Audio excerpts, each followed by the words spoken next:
Hello பாய். சொல்லு Jeeva. Petrol இல்லாமல் வண்டி நின்றுச்சு பாய். எமர்ஜென்சியாக ஒரு 500 வேணும். வெளியில் வரும்போது பெட்ரோல் இருக்கான்னு பார்த்துட்டு வாங்க பாய். இந்த போட்டு விட்றேன். ஹலோ.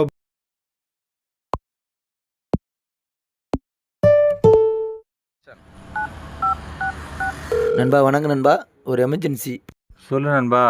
பிள்ளைக்கு ஸ்கூல் ஃபீஸ் கட்டணும். லாஸ்ட் டேட் ஆகிப்போச்சு. 2 இருக்கு. ஒரு 3000 தான் போட்டு விடுங்க. ஒரு 4 நாளில் திருப்பி பணத்தை போட்டு விட்றேன். பிள்ளைக்கு ஸ்கூல் ஃபீஸ் கட்டணுன்றீங்க. கண்டிப்பாக போட்டு விட்றேன். இந்த போட்டு விட்றேன். அண்ணே, ஃபேமிலியோட வெளியில் கொஞ்சம் ஷாப்பிங் வந்திருக்கோம்ண்ணே. பணம் எதுவும் வேணுமாப்பா? ஒரு 10 ரூபா தேவைப்படுதுண்ணே. கொஞ்சம் உடனே மாற்றி விட்டா நல்லா இருக்கும்ண்ணே. நாளைக்கு கூட கொடுத்துறேண்ணே. நாளைக்கே கொடுக்கணுன்னு இல்லைப்பா. பணம் வந்ததுக்கப்புறம் பொறுமையாக கொடு. சரி, பார்த்து ஷாப்பிங் பண்ணிட்டு போப்பா. வீட்டில் எல்லாம் கேட்டதா சொல்லு. ரைட்ண்ணா. நல்லதுண்ணா. ஓகேண்ணே. அதான்டா அனுப்பிச்சி விட்றேன்டா.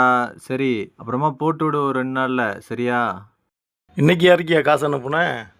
பசங்களுக்கு தானே அனுப்ப போகிறேன். நான் வேறு யாருக்கு அனுப்புவேன் உங்களுக்கு தெரியாதா? எத்தனை தடவை சொல்கிறேன், உனக்குன்னு கொஞ்சம் சேர்த்து வை. எவனும் கொடுக்க மாட்டாயா வாங்குறவன். அதெல்லாம் கொடுத்துருவாங்கண்ணே.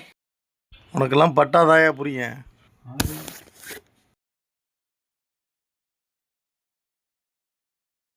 ஜீவா, ஒரு 1000 ரூபா இருந்தால் அனுப்பிச்சுடா ஜீவா. செலவுக்கு சுத்தமாக காசு இல்லைடா.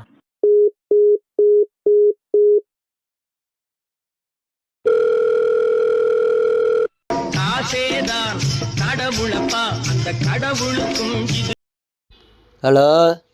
ஹலோ நண்பா. நண்பா, கையில் ஏதாவது காசு இருந்தால் கொஞ்சம் அனுப்பிச்சுடு நண்பா. ரொம்ப கஷ்டமாக இருக்குது, கொஞ்சம் தேவைப்படுது. என்னது பணமா? கையில் வாங்கினேன் பையில் போனல காசு போன இடம் தெரியல. சபா. என்னாச்சு? கொடுத்த இடத்துல ஒன்றும் சரியாக காசு வரலண்ணே. எங்கேயா சொன்னால் கேட்குறீங்க? யாருக்கும் கொடுக்காதானா? அப்படி பேசுனேன். இப்போ நீ தான் தலையில் துண்டை போட்டு உட்காந்துருக்கணும்.